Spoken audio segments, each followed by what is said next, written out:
Okay, and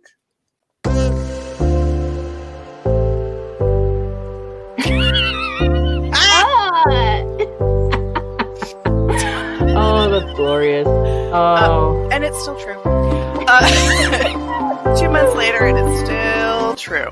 I really like, so over the course of this, that our enthusiasm has not diminished at all. What was the most rewarding part of starting You're Invited? So, Rachel, what do you think was the most rewarding part? oh, the Friday morning hug. Just being able to see everyone that I've missed so much, and to feel part of an active community where I can really, like emotionally, I'm like, oh, I don't think I could have gotten through the last few months without You're Invited, because it has just been such a glow in my week. As this shelter in place has gone on, I have absolutely was becoming more and more withdrawn from and feeling so much more cut out from the game community. And what this has done is that, you know, remembering all the people out there who I miss and care about also miss each other, and being able to have this every Friday it's the same. It's having that to look forward to so that I can kind of visit with everybody. Gives me a focus for the week and something to look forward to going into the weekend. And even having, I know like everybody's like, time is meaningless anymore, nothing matters, and It's a good cap to the week. It actually gives structure to my week, which was starting to get really out there.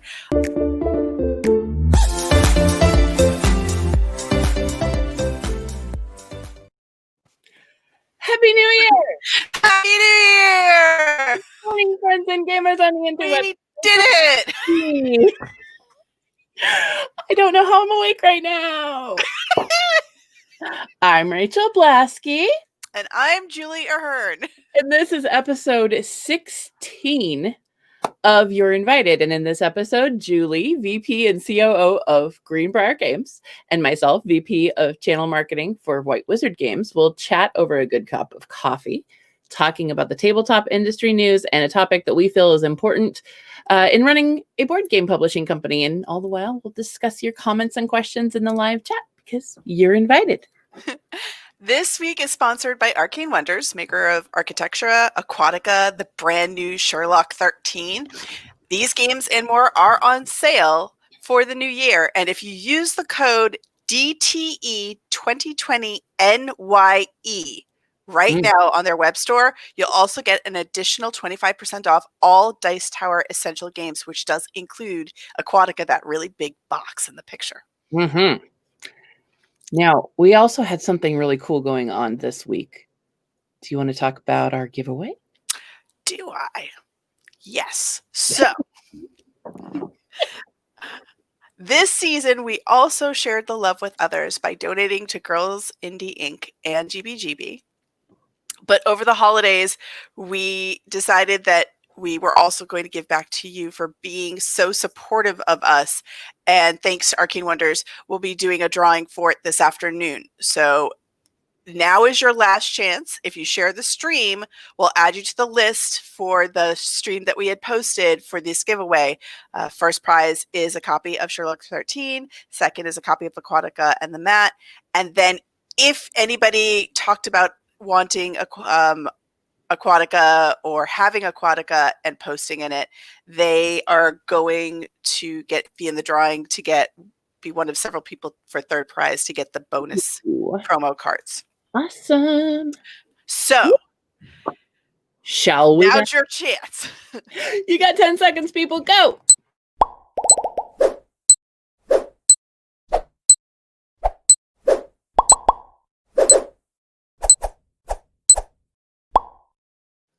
Ta-da! All right, people, this morning is a bit of a cluster. I'm just gonna be real honest, because I enjoyed my last night. I had a game night with my family. Oh, that's good. And I mean, I have 4 kids and they are not gamers. And so we really had a good time last night. Probably the best family game night we've ever done. And I enjoyed that. And so this morning I'm running a little crazy. So I am going to try and relax while we chat. But I want to know, because I'm very much a planner and I've been thinking about this a lot. What is your New Year's resolution? Because we don't have like a lot of tabletop news this week. Everybody just kind of Which is smart. All of you are very smart to not try to make waves and headlines in the time between Christmas and New Year's. It's just not a good time. Good job on you, but it also meant there wasn't a lot for us to pick up on to report back. That's right. So instead, put your New Year's resolution in the chat right now. I have been getting ready for my planner that is arriving here soon, and I've been all excited about, putting my new marks in my planner. And so I have been thinking a lot about something called the Level 10 Life, which is from a book that just talks about balance and trying to, which we have talked about over and over. And I haven't read the book, so fail on there, but I have totally watched the 5-minute YouTube video that is not linked below because I didn't get that done. But it's like 5 minutes to explain the different areas of the Level 10 Life, and it's just different areas of your life that you have going on, like family and friends and spirituality, things that we've talked about before. And the cool part, and I love gamification, is that you can put your level, like what is your level on a 1 to 10 in fitness, in all these different parts of your life, career, and on. It's in the video. So conversely, it's funny because I've been doing a lot of even getting to 2021, and yes, there's that like mental cleanse, but this past year has been very difficult for a lot of people on a lot of levels, psychologically, emotionally. You've had a lot of people just have had to adapt their work and home life to being at home, or the stress of being out in public, whatever it is, that's taken a lot out of people. So looking forward is having a resolution, or being at your 10, it might be there's a lot of strain on that. And from our very first episode, I always said, if that's overwhelming to you, take it down. Take it down. So plan, if you can't think of like the year, what you're doing, break it down. And what are you doing for like the first quarter? Right. What are you doing for the next 3 months for your goal type of thing? And so for me, but I do like the fact that you could be like, so what level are you at on any given thing? And do you want to focus on that, or do you not want to? I think it's great. That's what's really cool, is like being okay with, this is my level. And all you have to do is come up with one goal that would take you to the next level. Like if you're at a 3, okay, that's fine. Be a 3. But do you have something that you want to work towards for a 4? And then every month, just look back at it and say, did I work towards that? So what's interesting to me is, so it's a natural place, like a break to make New Year's resolutions. What's fascinating to me is I feel like, without realizing it, I was making a resolution when we started this show back in September. That's so true. To be here, to be present, to be prepared, to do research, to make sure that when I talked about things, I wasn't talking out my area. That for me, and be consistent about it. And that has, and every week some weeks are easier because I'm super passionate about that topic. Some weeks are harder because I'm like, it was New Year's Eve. Right.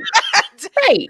But I mean, we've got stuff to talk about. This has been my I guess my 2020 resolution was to commit to this show, and I'm going to continue to commit to this show, going into next week we'll talk about, but like then going into season 3, and we've already planned for season 4, and I'm really proud of us for taking that and making that commitment. Content, real content. It's so cool. Oh, and look, I have been really excited about my Cricut. And so Julie and I both have cool little Yep. shirts.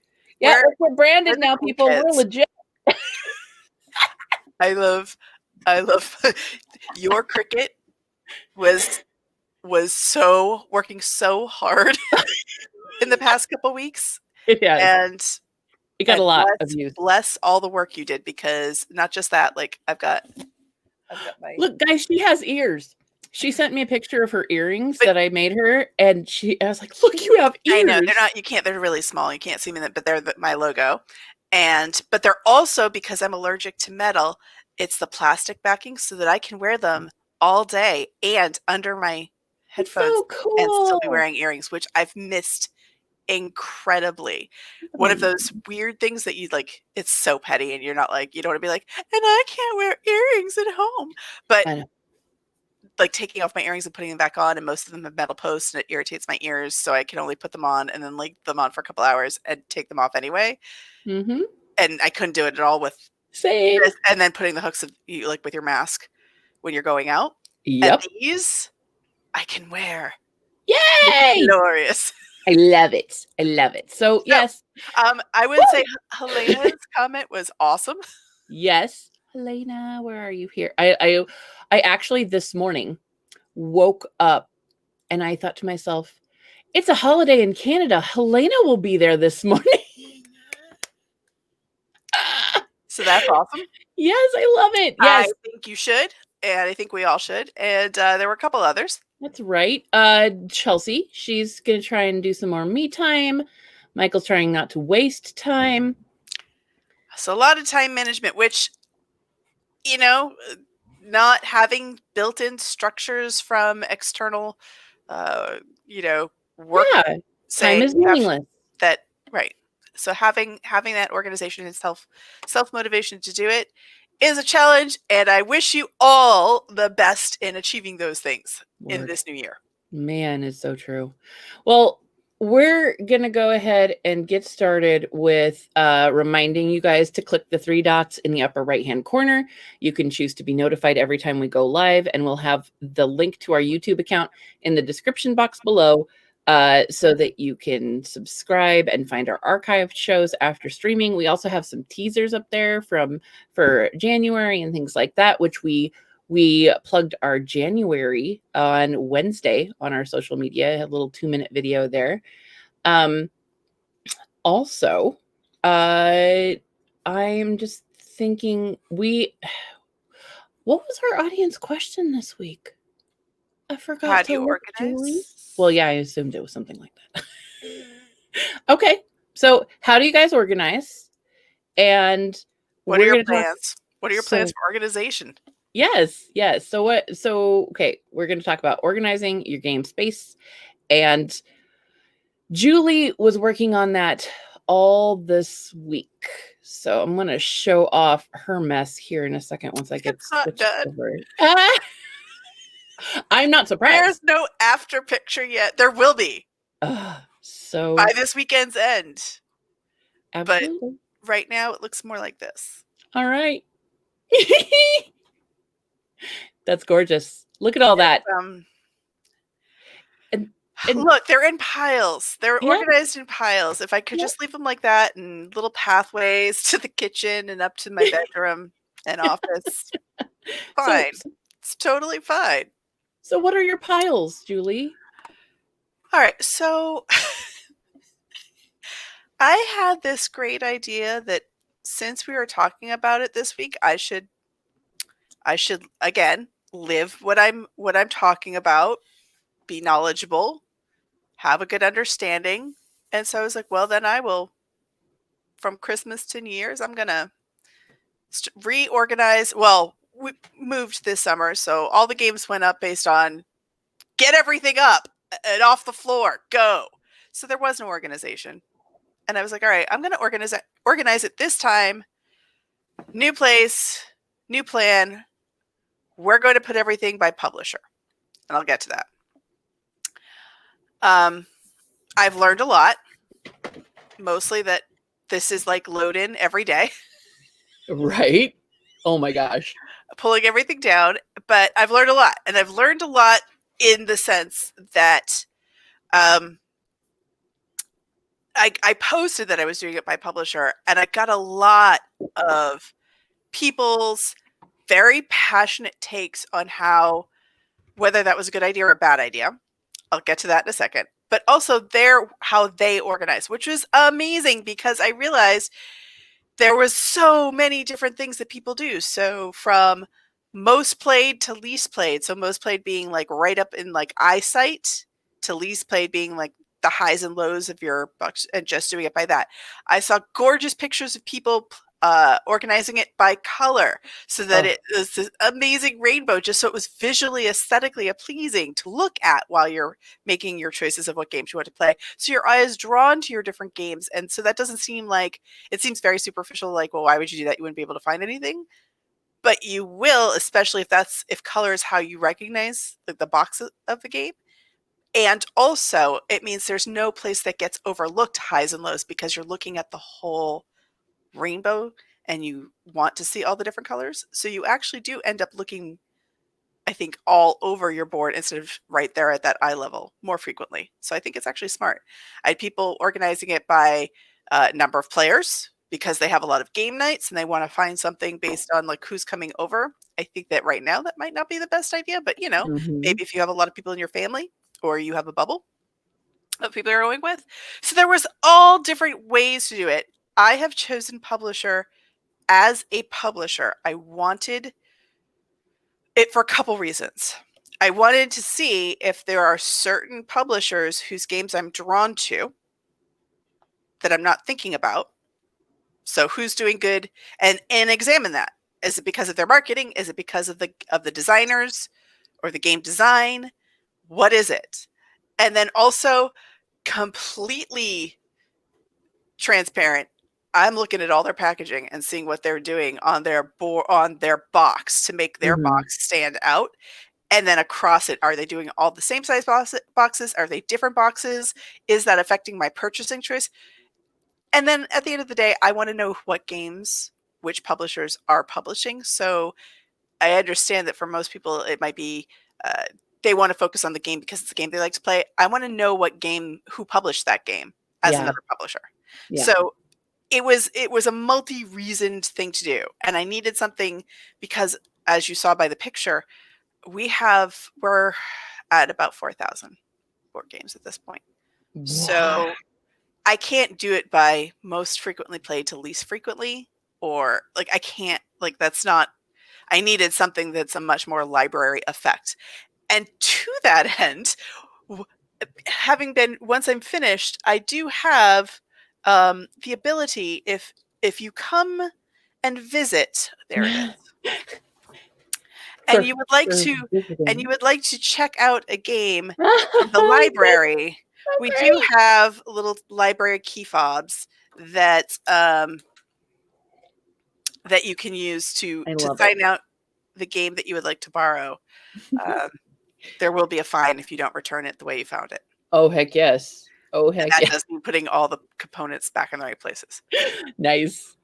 Well, 2 years ago was the last time we did the pull down, and we decided at the time to go alphabetically. But that was a lot of maintenance because as we added to the collection, you had to keep moving things around. And then we also did the Calyx where we, would put up our favorites as display items. And then that started out as, every, like I would say, a checkerboard pattern across the Calyx. But now it's every single one because we just are shoving things everywhere because we have no room. And I actually counted probably 40 games around the house and in stacks around the Calyx that just don't have homes yet. And so this is definitely something I need to work on. So, yeah. What should we glance at some comments here real quick? Sure. Okay, because this is a very specific part. James. Yep, that's what I was looking at too. Yep, box size. And you mentioned, so I will say, so having gone to a lot of conventions as the lending library, most libraries at like BGG Con, all the Dice Tower cons, they do it alphabetically by title, but just all the A's go in one spot, all the B's. It's not any specific within that. And Okay. I know a lot of designers do that as well. And so I think if I was not very specifically focused on publisher, I would have done it that way so that it's, oh, what is the title? That area. Right. Right. I And just make wanted, it easier that way. well, that, and I'm trying to be able to have other people use my library and Oh, reference things they'll be quickly. able to use my library. So the big concern was, but also because you have European games that are picked up by American publishers or companies that drop a game and somebody else picks it up. And so there was a big discussion in our household. What if there's more than one publisher? What are we doing? And we're grouping them by the most predominant publisher in the library, which is why I had to pull the ball off and put them in piles in the first place. I love the nerdery. This is so fantastic. Anybody want to take any wagers on who's winning? I'm just gonna let you put that in the comment section as well. If you want to, what publisher, and not including ours, our own are in our own offices. I just want you to know, if you need to borrow a Greenbrier Games game or an Arcane Wonders game, you have to, come directly to the source. Interesting. So that, with that in there, that makes So me with that wonder. caveat, any takers on what publisher you think we have the most of? I was God, actually surprised. so eclectic, your collection. Well, I one of don't them I was know. not surprised at all, but another one I was quite surprised. That's interesting. I'm not even gonna guess because I'm gonna make a fool of myself. So I'm interested to see what they say. While they're talking about that, let's talk about playmats. Playmats are a pain for a lot of people, and so a lot of people have gotten very, very good at these ideas. Oh yes, and that's the playmat that we're giving away. So, yeah, I see what he said. Okay, so these are some ideas. Some people like to hang them up by pant hangers. You could even do some layering. It depends on the width. And then also, those of us who are hardcore Kallax, you've got wine shelves. I mean, it's perfect. It makes perfect sense to add the insert for the wine shelf. So that is something that I will probably pick up because right now they're just kind of laying in bins rolled up. So let's see here. Shall we talk about small games? Yeah. So I have these, and I also have the other thing in the middle there that we'll talk about. But this is the photo boxes are so amazing. These are I can't get them all in there, but there's what? How many in here? I believe 16. 16. So a lot of people will put their card games or small bit games into those. And like here, I get a lot of these ideas from the Board Game Spotlight group, actually. They have a lot of really good discussion about this kind of stuff. So I have not. I always jump in and post whenever there's a sale at Michael's or Yes. Hobby Lobby because they sell them. And they're like $40 regularly, and then they go on sale for $15. And then you can also have a coupon. So yes, exactly. I think I got mine for like $9 or something. So we have like 10 of those. Yeah. And I will say a lot of them are for game design. So I have a lot of prototypes in those here. And then I have the ones that normally go in the car because we're going to a game cafe. So that isn't really happening right now. But my games that get the most widespread, and I have those I do have in like 2-player only, 2 to 4 can play over 4 players, and like those are my 3 boxes, so that when I'm at a game cafe or at a show and there's a bunch of people and somebody's like, I can't play, I don't have a game, or nobody can agree on what to get, I just pull them out and I'm like, here, Mhm. So they're the ones that like are complete smaller games that are complete people pleasers that aren't special. Right. Like my new mint tins, signed mint tins games that I will never go out and be like, here, Here, have play at this it. amazing one. Right. Awesome. But like I have some good ones. I have like letter jam, like group people pleasers that will make a wide variety of people happy. Those are in there. And Right. those are done by number of players and usually they live in the trunk of my car so that, and you think it's funny, you're like, really, Julie, you have a board game emergency that often? Yes, I Yes. do. I do have a board game I emergency that have often. heard so Usually, many most people years. who have like our mint games that are in the glove box of their car.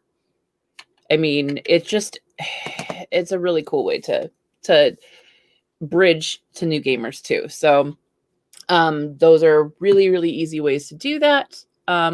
Also, you can get the little inserts. There's so many Calyx inserts that like little doors and stuff to keep your smaller stuff. Ours are actually, we have a really low ceiling in the basement. And so we wedge ours on top of our Calyx because there's probably about that much room. And so we You just, can almost like, so we have you saw the pictures. Anybody who saw the pictures this week, it was put by what it looks like normally. And so we have a 4x4s Mhm. with 3x4s stacked on top of them so that it's 7 high. And then you have space for one more box on top of that. Nice. And those are where like all the, so somebody made the joke about like Parker Brothers and Hasbro, but I do have a few, not many. And those because they're the long boxes are up there.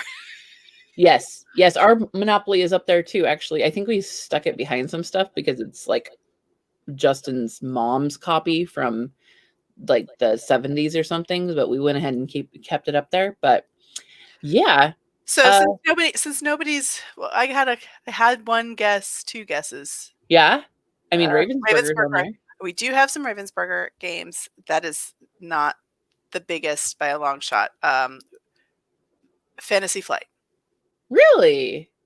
I think we have just about at least all the big boxes of Arkham Horror, Descent, uh, Battlestar Galactica, Star Wars, and then some one-off games, all the card games that go with all of those, the Lord of the Rings card game, it's like one whole huge section, and then all the smaller ones are in a bin. Mm-hmm. So I couldn't even tell you how much. Fantasy Flight would be number one, I think. Right. On would be 2, and Stronghold would be. Oh, how funny. I did not realize how much Stronghold we owned. That was the one that I was like, Oh, he Bonacor's really is very good at his job of selling. Yeah. He's very good at marketing and sales. I didn't even know. I started pulling things from all different places and I was like, ha! You've been taken. I love it. Look at that. That's so funny. So when we were talking about this earlier, I had this picture up and because somebody had posted this and it was so cool because what do you do with your extra boxes? Once you have bought an expansion and it fits into the original, what is it that fit? Like, what do you do with this box? Like, hang on. And obviously this guy made an amazing art arrangement by his game room, but like I have this beautiful art, and that's another part of our hobby is that our games are collector's items now and they're beautiful. And so like I got Tidal Blades for Christmas, and now I have this gorgeous expansion box of Angler's Cove. And I mean, it's UV, it's beautiful, it's got the greatest art from Mr. Cuddington. Actually, probably not. Yeah. And what do I do with it? Because I don't want to, I can't throw it away. I can't. See, at our house, you keep everything separate. I mean, that makes sense. But dislike. So,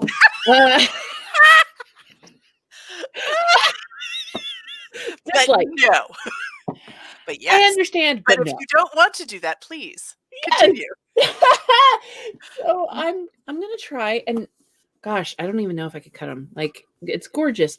I want them flattened and on a mount, because like if somebody comes over and they see all this stuff, it's not technically an art print. They're going to be like, what is that?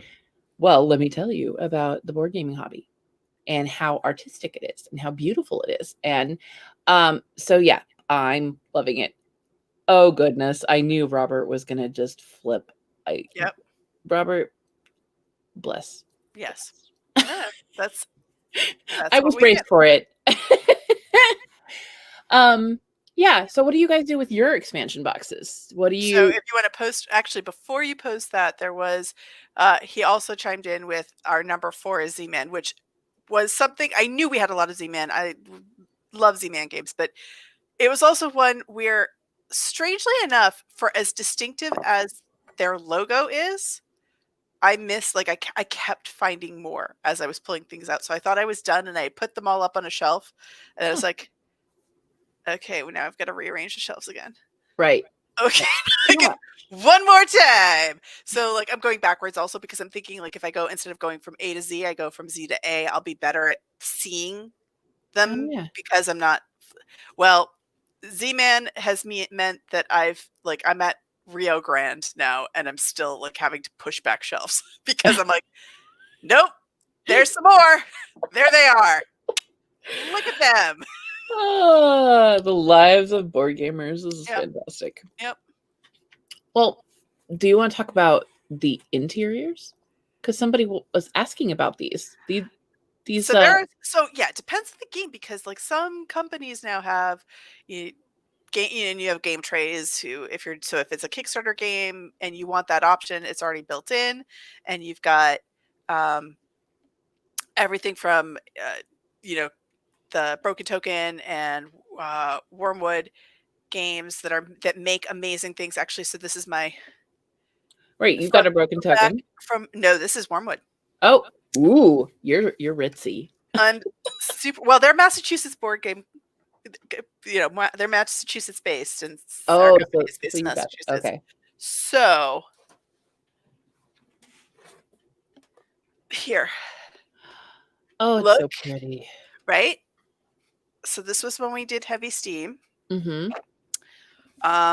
They've gotten much more in demand since our 3rd game ever. Mm-hmm. So I don't think we've gotten them on the docket for anything else because they took off. Nice. That company took off. So it's a gorgeous I'm not going to be able to show the inserts. I just realized if I show them all of You fall over. I Yeah. have a bajillion cubes, dice, and miniatures Right. in it that are all in their own neat little insert that I can't show you because if I tilt it, because what they don't have is that lid that now everybody's making that's super fancy. Yes. So Yeah, super fancy. Well, and the cool part is as hobbying has grown in the last few years, there are more and more people with home 3D printers and home laser cutters and things like that. And so like this one that I have here, some tiny epic galaxies. And this person just did it themselves. And they've got all these cool little things that they put in there. And this is just somebody that I think his name is Jonathan White. Oh my gosh. Yeah, there's so many cool little boxes in here. oh, they did the boxes on the inside too. Yes. That's Isn't neat. it adorable? I mean, it's just so perfect. And to your point now, because you have 3D printers and laser cutters and Crickets being so much more predominant in the industry, you can find templates. You can go online Mhm. and find YouTube channels that show you how to like walk you through and what materials they use and where's the best place to buy them. We may watch those sometimes at night. We don't watch a lot of like I've discovered there's Murder She Wrote sometimes and Star Angela Trek, Winslow. and then but mostly there's how-to videos. Awesome. And that's one of them, how to use your Cricut, how to use your 3D printer to make, and wood burning is one of them that Yeah. is a super fun one. So you can make things Really easy, really functional. Get some cardboard, get some tape, get some glue, call it a day. Yeah, But you can also do stuff like that. That is so cool. that's awesome. Robert just realized something. You want to say this? Oh no, I see. It's over in the corner. I know exactly where it is. I told you I wasn't quite finished over there. There's no trust. There's no trust. Have you? So, do you want to tell him He's about been your? staying away from downstairs, and there's a reason. That's smart. I mean, it can be overwhelming. So, why don't we talk about your top tip? Right. So, after talking about all the different ways you can, my top tip is make sure it makes sense to you because it might be the most efficient. You might have the Dewey Decimal System and the little card box that you can go through. And if that doesn't work for you, you're never going to use it. You're going to be like, where's the game? And it's going to be a hot mess Yep. 3 days in. Make sure that whatever way you organize it, from rainbow to publisher, it makes sense for you. Right. And my top tip is that you should, since these are, I view it as a collection because I love the beauty of it, the art. So mine is display your collection in a way that encourages non-gamers to see the beauty that you do, because that's part of growing our hobby and just really appreciating the incredible work that is done in this industry. The fun part is like the rare times we've had like somebody have to come in and do work on the house and everything this year. I love because it's you walk in and it's right there, like on the left and on the right. They're just you're surrounded in board games, and I do. I Mm-hmm. very much love the walk in and they're like, so where's the whoa every time it's the Every best. time. Whoa. What is that? That's amazing. Well, what's going on with us this week? Mine. Nope, wrong one. I had a lot of visuals today, like a lot. I'm like trying to look through all these overlays. So I had a lot of fun sharing last week or 2 weeks ago. Oh, by the way, how how many of you joined us on Christmas, and how did that go? Because it was really interesting to pre-record and then just hang out in the chat. It was really fun. I love that actually. But so that reminded me. But so 2 weeks ago, I talked about sharing some of the things that I'm doing at White Wizard, and ended up with some great conversations with that after that about retail packaging and things like that. And so I thought it was really nice to share a little bit more. One of the things that I am working on right now is developing a buyer's guide, and we're tweaking our sell sheets for different purposes, like the distributor type of sell sheet versus a consumer type of sell sheet, which is more of a buyer's guide. And one of the things that I have learned about my new job is that there is a lot of SKUs to work with, and that can be overwhelming to the consumer. So how do I teach them what could complement their gameplay experience? So like we're looking at recommendations and different there's been some amazing buyer's guides that were made by Derek at Geeks Under Grace, and I linked those in there. It's so helpful for people who are trying to get into a large expanded game line, and where do you start, and how do I progress, and what kind of things would I like according to my play style, which expansions work best for me. And so that's kind of where I'm at. Also in the middle there, oh my goodness, it's upstairs. I should have grabbed it. We had the most amazing compliments paid by a gentleman named Christopher Lutz. Justin's game Mint Delivery, he rethemed it Christmas-wise, and it is adorable.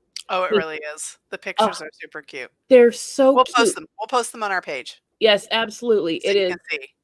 Instead of little trucks that you drive around, there's little Santa bags. Yeah, the bags. That's right. And then you've got the sleighs that are filling up with coal instead of mints. And oh, they're so cute. I'm so excited because now I have a Christmas game. I mean, I did get Christmas lights from 25th Century the other day, but I now, because like you have your game that you play on Christmas that we talked about, and now I have this game. So it was so flattering and amazing and creative, and I'm just in love with it. So Julie, this week has been a playtest finish the thing. So this is my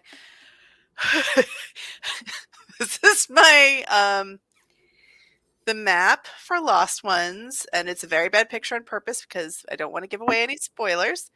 But I've been using cubes to code what I've done to edit which tile. Because I needed a visual, and it wasn't, because everything going through the pages doesn't give you the area. And so it's the whole thing has been, having played it a bunch, tweaking things that I noticed that were lowering game satisfaction, because it is a game that you're meant to lose a couple times before you find, like a video game where you can't find the unlock code and your character dies off and you have to reset. Yeah. That is how the game is played. So I know that that's going to happen. I just want to make sure that what you have gotten to do is satisfying, and when you die off, it doesn't have bad feels. Right. So minimizing that has been mostly tweaking writing, not so much mechanisms, but having to do that so you could see all the different color codes. So whether it was changing the card count, whether it was changing the wording, whether it was is all cube-based. And that is my super scientific way of doing dev work this week on Lost Ones to finalize the game before it goes to manufacturing. Awesome. That's perfect. Oh, good morning, Katie. Yes, Katie's joined us, and we've got lots of people who are just kind of like slowly waking up. It's been amazing watching all of like the viewer count. There was definitely this morning. I was like, I have to get up. I know. No, same. You can't sleep in. I went to bed at 1:00 going, okay, no time for a shower. Gotta do the dirty hair thing. And then gotta do the get up early, even though I'm exhausted, but it's okay because I wouldn't miss it for the world. Which brings us to our shout out. Because all of you got up too with us. You did. Thank you so much. Yes. So for tuning in, for being here to hang out with us on your holiday, we appreciate all of you. Yes, absolutely. And I mean, being there with you guys on Christmas, being with you here on New Year's Day, just again, it's the commitment to our community that we really want to make sure that you hear from us, because we love you. We do. So that's our show for today. I believe that we are approaching the end. So yes, well, and next week we finished season 2. This was a pretty chill episode, so we've kind of come through the whole concept to concrete, like all the way from making. Yeah, like we did deep dives, and then the last couple of weeks because it was the holidays, so it was right. And now how do you put it on your shelves? I mean, we did the full thing. So we're going to talk about season 2's reflections. If you have been watching season 2, we're going to be putting together the clips that we felt like were the hardest hitters, and we can share those next week, kind of review it. If you guys have been watching, go ahead and drop some messages or comments in here and tell me what was your favorite spot, so maybe we can highlight those. So thank you so much for hanging out with us. This awesome session was sponsored this week by XYZ Game Labs, and we love them almost as much as we love you. You can follow us on Facebook, Instagram, YouTube, and Pinterest. Links are all in the description box below. Enjoy the new year! Yay! And remember, next week, you're invited.